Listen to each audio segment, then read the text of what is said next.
Hi everyone and welcome to our webinar. This is Anna Hasbun from Midaxo and I'll be moderating the webinar today. This webinar is part of the Midaxo Academy. The Academy's purpose is to discuss topics related to improving M&A processes and to share M&A industry-related information and best practices. The discussion should take around 35 to 40 minutes and we'll have time for questions and answers at the end. It will be led by Burgess and Ossie from TechStrat, after a short intro from our very own Stefano Cordova. All participants will be muted during the session, but if you have any questions, please send them via the questions window on your GoToWebinar application's question section. We'll answer a few questions during the Q&A at the end of the discussion. A recording will be available after the session. We hope you find it useful. I'll give the mic to Stefano, who will briefly introduce Midaxo. Thanks, Anna. Yeah, hi, my name is Stefano. I'm on the Midaxo sales team here. And just wanted to give a little brief introduction about Midaxo, which is a process management platform that was really built specifically for M&A. So it combines some of the best features of traditional applications that you probably use, like virtual data rooms and CRMs and project management software, and essentially allows you to do all deal-related work and retain all deal-related information in one place. And so we work with about 100 of the top-tier M&A teams from across the world, like HP, Nokia, ADT, and every single one of our customers is unique in terms of how they go about leveraging the platform. So whether it be a $4 billion integration project or a $2 million due diligence project, the platform is flexible and you can use it for any use case. So it provides you with a framework for building out your own M&A processes and allows you to do that as efficiently as possible because it's all pre-configured out of the box for M&A. So by allowing you to do that, it just allows you to build out your own internal process and set up a framework of continuous improvement, and that provides for a competitive advantage in today's market. So with that said, I'd like to pass the mic to Nat Burgess, who's the founder of TechStrat. Thanks, Anna. Thanks, Stefano. I wanted to briefly introduce TechStrat, and I think Stefano's introduction of Midaxo is a great jumping off point. Midaxo was founded by entrepreneurs and executives who had been through multiple M&A processes and thought there was a better way for buyers to manage M&A. And we worked with Midaxo recently in a capital raise, and we learned that, in fact, there is a better way because, ironically, some of the interested parties were still managing everything on spreadsheets. And when we exposed them to the Midaxo platform, eyes opened and they saw the advantages. And we'll talk about some of those today, but really the focus in our presentation is around how the M&A market has changed and how best to take advantage of those changes and be successful. Introducing TechStrat briefly, likewise, we've been involved in over 100 transactions. We've held positions at Morgan Stanley, at Texas Instruments, at Cybit, at others, and we saw a better way for sellers and for companies seeking growth to get help and to obtain appropriate services in the marketplace. So we're sell-side specialists, as I mentioned, over $1 billion in transactions, and we focus on deep research tailored to each client. We focus on getting best value for our clients. And our clients are successful companies looking for an ownership transition, looking for access to capital or other resources for growth through M&A or through financial investment. Our reach is global. Our focus is on the success of our clients. And to be successful with our clients, we have to be taken seriously by buyers. To be taken seriously by buyers, we have to be tuned into the M&A processes and priorities of the buyers. And that leads us to the topic today, which is bridging the gap. Buyers and sellers are generally at odds. So the buyers are trying to build enduring value, they're trying to limit risk, and M&A is a core growth strategy for them. For sellers, often the goal is short-term liquidity, maximize the value. In fact, some sellers would prefer to close the deal and buy a Ferrari and drive off into the sunset. And that doesn't deliver a lot of value over time to the buyer. we see a middle ground. We see a healthy collaboration that can result in a win for both sides, a way to bridge the gap, and that really is our topic for today. Introducing myself briefly, again, my name is Nat Burgess. I'm founder of TechStrat, managing partner here. I've been an M&A advisor for longer than I would care to admit. I've been an angel investor in companies that have sold to Yahoo, to Google, and to others. Acted as a startup mentor, board member. I'm also a licensed attorney here in the state of Washington. I think, and the other areas where I'm fairly active is with the financial sponsor community. So I've done deals with Vista, Marlin, Carlyle, Intel Capital, and others. And I'm a frequent guest on CNBC and other channels. So that's my introduction.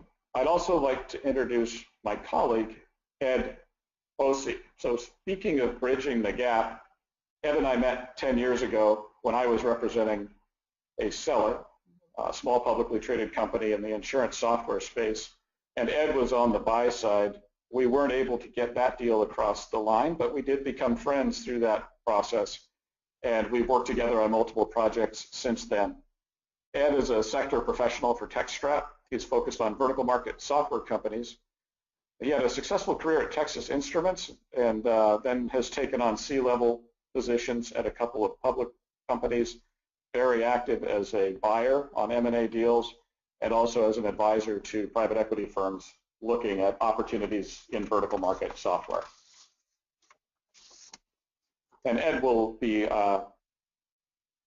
helping out further down the road here as we work through our presentation.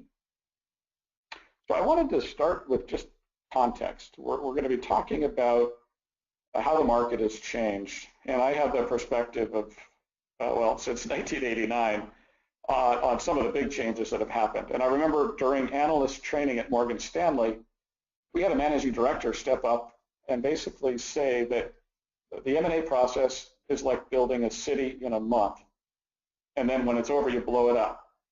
90% of the work applies only to the process and has no lasting value.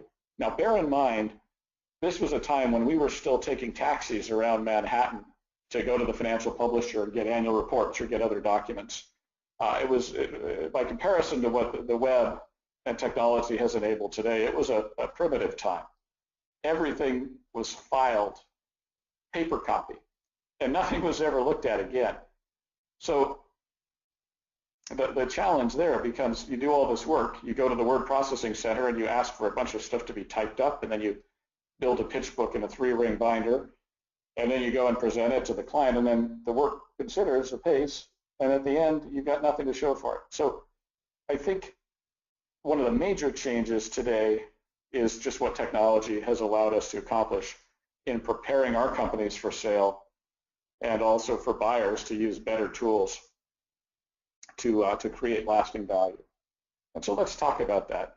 We're going to break that discussion down into 2 categories. So the first is, how has the market environment changed and what are the implications for companies seeking liquidity? The second is, how should the M&A process change to adapt to the market environment?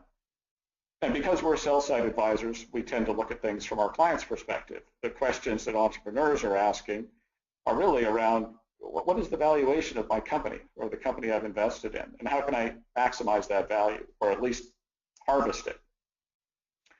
Where is the market going? How risky is it to wait for the market to improve or to wait for my company to improve? And if my exit is further down the road, what are some of the steps that I can take today to increase my value? So let's take those in the context of the overall market. I have a lot of respect for Mary Meeker and the work she does at Morgan Stanley and elsewhere in terms of understanding the macro environment. And so we have taken a couple of her points from her annual market update, which I highly recommend as a deeper background here. Her perspective is that the easy growth is behind us. Now, if we think back to 2000 where every pitch started with a steep curve up and to the right and a statement that the internet is growing so quickly that we're all going to ascend to heaven together and become billionaires.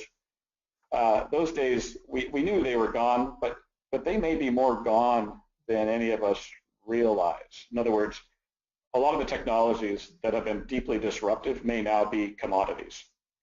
So first, global GDP growth is slowing, including China, including the kind of workhorses that have been pushing things ahead. Secondly, internet growth is slowing. So as internet adoption grows, the market grows. And the whole investment thesis, for example, with Intel Capital was make investments that help accelerate that growth because the rising tide raises all boats. But globally, that growth is slowing, including in India, which has been one of the biggest drivers of overall market growth. And then a third important trend here is the growth of mobile, because mobile has driven reimagining and reinventing a lot of the core technologies, consumer and B2B, that were in the first wave when we went to the web in the early 2000s. Well, mobile growth is slowing as well. So I think the overall macro view here is that we've been able to sort of ride this freight train as the global web expanded, as mobile expanded, as GDPs grew over the last few years. All of those are slowing down a little bit, in some cases a lot. And so the easy growth is behind us. And then meanwhile, when we look specifically at the tech markets where we focus, we've been on a bit of a roller coaster ride this year. And in my view, the most significant oscillation occurred back in February when we had what we refer to as SaaS-pocalypse. We had the top publicly traded SaaS companies lose over $6 billion in market cap in a week. And so if you looked at those lines in isolation, they looked a lot like the year 2000 when we just fell off a cliff. And when we dug in a little bit deeper, what we discovered is that the analysts no longer believed the revenue forecasts of the SaaS companies. And if they didn't believe the revenue forecast, then they had to start focusing on earnings. And when they looked at earnings, there weren't any. None of these guys were profitable. Most of them were not forecasting profitability. And that cut the legs out from under the valuations across the SaaS markets, all the vertical markets, the US publicly traded companies, and it caused people to have to rethink the business plans. And before, the goal had been growth at all costs. On average, SaaS companies had burned $80 million before they went public. And those strategies were called into question. We saw a rapid recovery from that, but I think there's still an ongoing debate, and it's a matter of time until SaaS companies have to at least show really strong gross margins and ideally move to profitability. We're seeing obviously some political headwinds, uncertainty in different geographies, including my own. Very narrow IPO window. We've only seen, I think, 6 companies get out this year. A few big success stories like Twilio, but it's not a broad-based window. And then, importantly, we've seen a real slowdown in M&A in Q3 of this year. And this was pretty well predicted, actually, by PitchBook and CapIQ back in Q1. But I think it's more dramatic than anyone expected. So transactions definitely tailed off, both in terms of dollar volume and number of transactions in Q3, and we'll see where we land in Q4.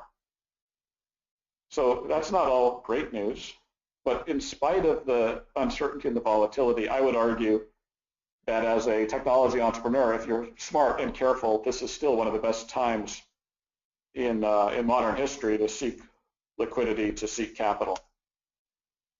But in order to do that successfully, we have to be very conscious of who we are as companies.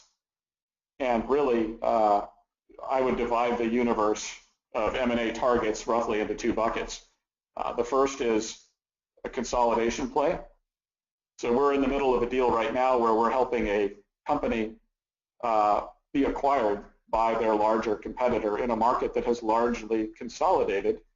And Paul Parker over at Goldman Sachs summarizes this by saying that with price to earnings multiples at highs, we're going to see deals happen when there's low growth in a sector, high potential for synergies, and the acquirer is trading at a healthy multiple.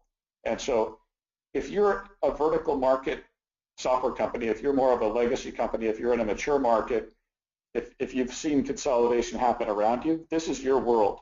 And I'll talk a little bit more about how that informs your strategy. And then the second bucket is summarized here by Frank Quattrone, who was at Morgan Stanley when I was there, and he's now running Catalyst Group, which is a very hot, very successful M&A boutique. And he's going after a different type of company, which is the high growth emerging technology that's very high value. And he says, we need to keep in mind that this is a game of musical chairs, and if you're one of a few successful companies in a fast growth market, you're going to be worth a ton until suddenly you're not, because all the chairs are going to be taken. And so at the other extreme, from the legacy mature company, we have the fast growth emerging company, where you better get out in traffic and make something happen, because if you miss the window, you're not going to have any value at all. So just to summarize those points, and I want to have Ed chime in here as well, because he's seeing these same trends both as a buyer and as a sell-side advisor. But I think for the strategic targets, the ones that Frank Quattrone is talking about, you basically have to still be a growth company. You need to be growing faster than your market. You need to be mindful that SaaS valuations are moving in lockstep with revenue growth. And you need to be mindful that your valuation is going to be based on your committed monthly recurring revenue, your churn or retention, your customer acquisition cost, and the time it takes you to become profitable with a customer. And Ed, why don't I ask you to comment on the next bucket, which is more of the vertical market mature company, and some of the points that we're highlighting here. Yeah, hi, good morning, good afternoon. Thanks, Nat. I'm pleased to join the TechStrat advisory team after knowing Nat for the last 10 years. In the current role as a buyer and a chief operating officer for a vertical market software company, we look at both strategic and consolidation plays. And with respect, I think, to vertical market companies, it's about curb appeal to some extent, even if you are the consolidation play. And curb appeal is year-to-year growth or recurring revenue. But in the consolidation world, it's also quality customer relationships, a content-rich website, and a communicative leadership approach. Do we have the ability as a buyer to bring your customer base into the fold and net things up from a relationship and a future roadmap perspective with respect to technology? So it's a particularly great time, whether you're a consolidation player or a strategic player with respect to growth, to begin to explore your options.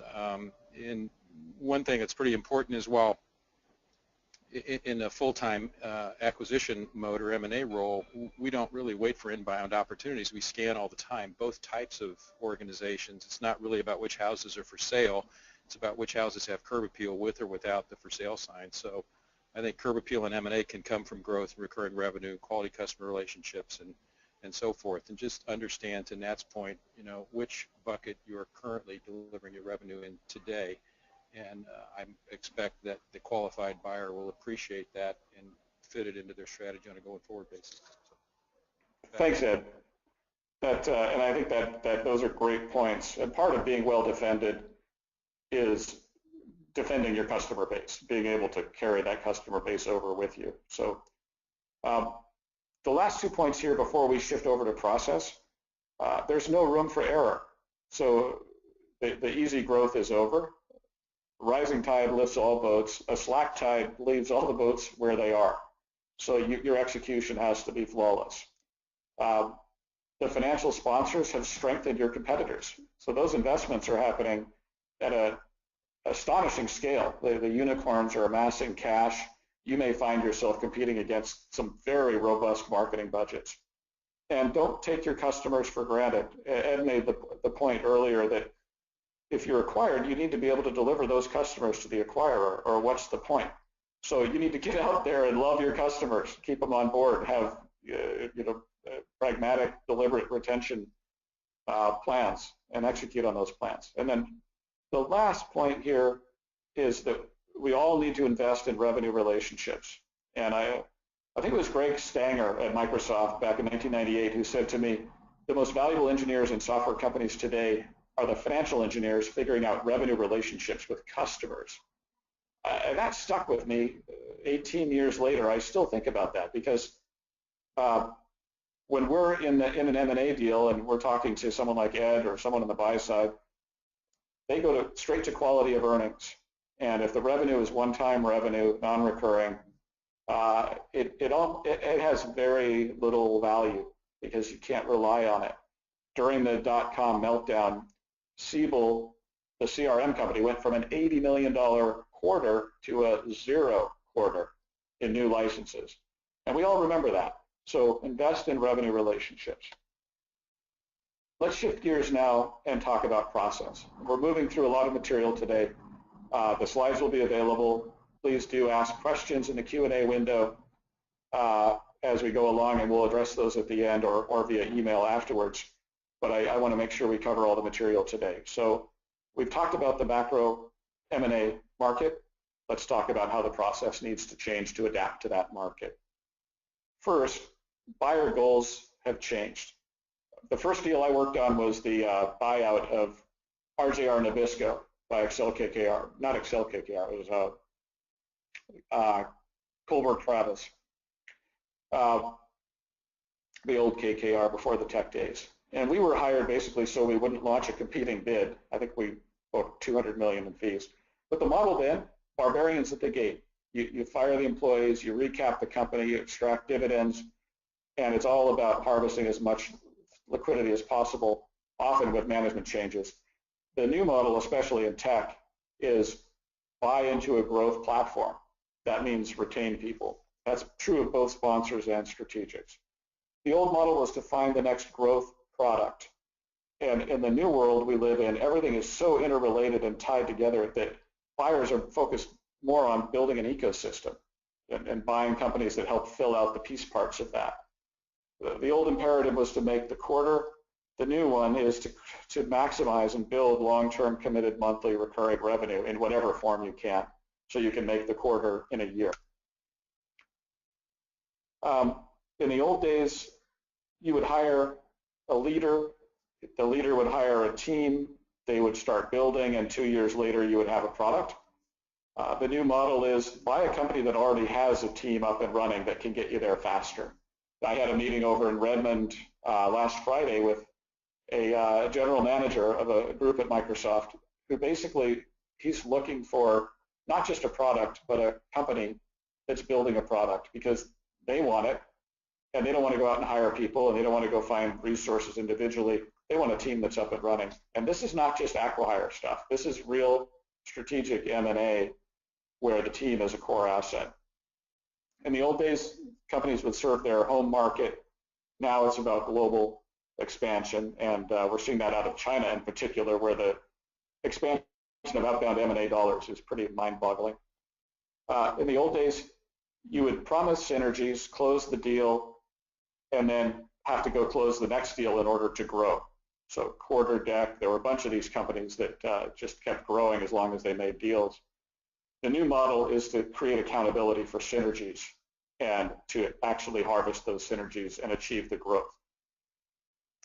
And if you go back and Google ENC data domain, Matt Burgess, you'll find a white paper I did for ENC back when they bought data domain on this topic. I think they were one of the best companies out there at running successful M&A deals and actually delivering that growth after the deal closed. Buyer goals have changed. In the old days, the strategics would always outbid the financial sponsors by 30 or 40%. Now we're seeing sponsors outbid strategics, including for publicly traded take-private companies, where we've seen financial sponsors at a 50%, 60%, 70% premium to market, which is unprecedented. In the old days, corporate development would operate in a silo and focus on deals. Now we're seeing M&A spreading out throughout the organizations. We're seeing deals sourced all over, and ultimately it goes back to corporate development for execution, but those deals start everywhere. In the old days, buyers relied on bankers to find deals, but you just heard Ed tell you that they're scanning the whole market. They're tracking all the companies that may be good candidates. And whether or not those companies are seeking an acquirer is actually not as relevant as whether or not they are relevant as an acquisition candidate. We'll talk some more about that shortly. The market dynamics have changed. In the old days, it was often hard to find the right M&A contact, and bankers were hired based on a Rolodex. Contacts are easy in the age of LinkedIn. There's still an advantage to relationships and to knowing exactly who to go to, but contacts are a lot easier than they used to be. Being relevant to a buyer is hard. Good companies often hid in plain sight in the old days, but now everything's in the open. Everything is published, and there are very few secrets out there. In the old days, bankers gossiped. Nowadays, everyone gossips, so the word spreads quickly. VC money was dispersed across a lot of companies. Now it's concentrated in the unicorns. There weren't as many VC-funded companies running into trouble. Now there are thousands. And so when I talk to corporate development at Google and other places, they tell me that it's almost a bloodbath out there. A lot of companies got money. They don't get the next round. They need to sell. In the old days, your number of downloads and installs mattered a lot. Now your monetization matters even more. M&A was the realm of a few consolidators. Now it's a core strategy of all growth companies. And I think when you look at Midaxo's customer base, you see companies that have traditionally used, that use M&A as a core strategy, as a strategic part of their growth strategy. They are not pure consolidators. They just want to make sure that they're running deals that add to the value of their business and that they're managing those processes properly. And if we look at how a traditional M&A process is managed, the basic steps haven't changed since my analyst training back in 1989. We still need to be prepared. We need to have a partner candidate list. We need to build out a financial model. We have to at least be ready to talk about valuation. And we need a data room. Our go-to-market is still a process of getting out and talking to a lot of people, engaging with buyers, getting NDAs in place, doing the conference calls, engaging in negotiations, and then getting to final terms. So those steps still happen, but they're happening in a different way and in a different context. And so for buyers and sellers, this creates both challenges and opportunities. So in the old days, you would build out a book. It might be 200 pages. I've worked on a lot of them at Morgan Stanley. The new focus is really on a management presentation. No one has time to read even a 15-page document, but building out a really solid, compelling management presentation is very, very hard. It just takes time, it takes discipline, and in many ways it's harder than building the book. But that's what people want to see, because they don't have time to kind of dig through a larger body of text and information and figure out what's relevant to them. And I'll use that word again and again today, relevant. In the old days, you'd have a 2-month timeline. Now it's really 12 months to get from start to finish.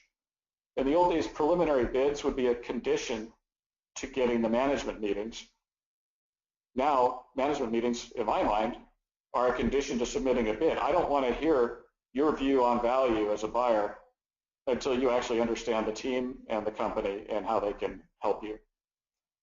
In the old days, we would often vacillate between two extremes, one of withholding information, and then the other end, just kitchen sink, send them everything. Now it's more about transparency and collaboration. And again, I'm a fan of the Midaxo platform. That's one of the reasons we're here today, but it encourages that kind of transparency and collaboration so that the diligence process actually becomes an integration planning process. In the old days, we'd go out to a short list of tech companies because they were the only buyers. Now, we have strategic buyers around the globe, we have financial sponsors around the globe, and we have industrial companies that are becoming software companies. GE has stated that they want to be the world's biggest software company. Bosch is getting into that realm. We have HP basically throwing in the towel on hardware and saying we're going to be a software company. So that broadens the base of buyers. We used to have multiple bidders in the data room. We tend now to go exclusive, but that just means that more of the deal is negotiated before we lock up with anyone. To Ed's point, it used to be that we would inform the buyers that we existed and are available, and that would actually change their thinking. And now we need to convince the buyers that we're relevant to the success of their business, which is a very different process from just telling them that we're for sale. In the old days, the banker would host the data room and curate the data room, and then it would be sealed off and never to be seen again unless there was litigation. Nowadays, it's about virtualizing the company. Virtual data rooms should just be a normal part of the operating procedure of any growing company.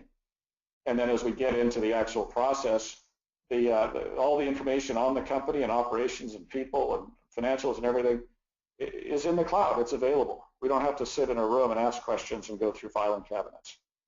And in the old days, when you hired an advisor, as I said, you would be hiring a Rolodex. Now, ideally, you're hiring advisors who can create relevance in the market, who can shape the dialogue, who can make you important to buyers and create shortcuts in negotiations. So we're near the end of our time. In fact, we're slightly over it. I want to quickly go through some closing points, and we'll take a couple of questions, and then we'll wrap. But in terms of closing thoughts, the buyer's perspective is they're busy. They're using more and more dedicated tools where they track all of the companies out there, and they collaborate and work through the M&A process. And their deals are originating throughout the organization, not just in corporate development. And then secondly, I want Ed, if you can comment just on how to best present the story, because you are on the receiving end of a lot of these and you don't have a lot of time. So why don't you give us some of your thoughts on how best buyers can present to sellers in the current market? Yeah, thanks, Nat. I guess as a full-time buyer today, I mean, we passed on 35 deals or so and closed 4 in the last year plus, but my headline would be relevant, quick, and clear. And in the old days, the M&A process for a buyer and seller unfolded a bit like, as Vin Scully used to say, a baseball game. It's far different today. It's relevant, quick, clear, and transparent. Anything I hear, I can probably triangulate through a number of sources in about 15 minutes. So you don't have to prove how relevant you are necessarily to your targeted buyer in my role, but you better be able to quickly run through how relevant you are to your current customer base.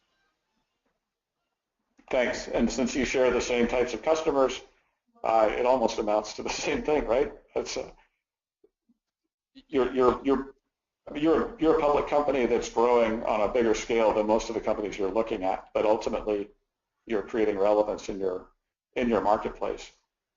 Yeah, one point you made earlier that I think is critical. I know we're short on time, but you know, passing on 35 or so inbound deals at 150 pages of executive summary each after multi-week non-disclosure negotiations.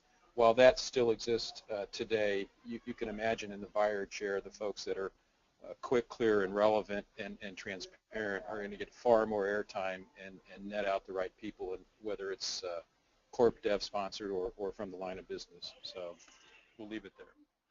Thanks, Ed. Third point, really on finding your partner. I mentioned earlier that we don't just go to the short list of publicly traded companies anymore. Financial sponsors control or are responsible for more deal activity now than strategics. And among their portfolio companies may be your perfect partner, and the good news is they're in the business of acquisitions. And then you have to go after the strategics as well. You have to think globally and go after the domestic and international options. And you have to cover both tech and industrial partners. And then finally, as you think about a technology partner like Midaxo, if you're a consolidator and you're buying up a segment of the market, or if you're looking at advisors on the sell side to get help with the capital raise or with an M&A process, you need to find someone who's got a deep understanding of your company and your ecosystem, and who has a global perspective, global buyer relationships, and can run a tight, efficient